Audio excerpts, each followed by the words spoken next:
আসসালামু আলাইকুম ওয়া রাহমাতুল্লাহি ওয়া বারাকাতুহু। এবার আপনাদেরকে দেখাবো কিভাবে করলার চারা রোপণ করতে হয়। তো এটা হলো ঝাড়, একটু গর্ত করে নিছি।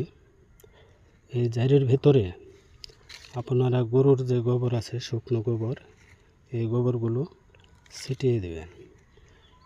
ছিটিয়ে দেওয়ার পরে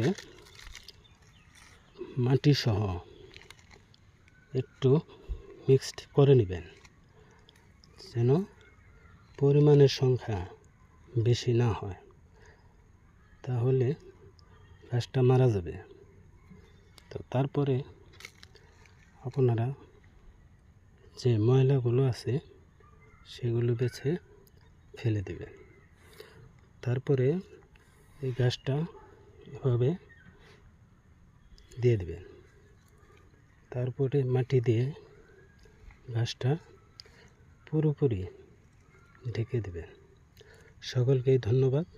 আসসালামু আলাইকুম।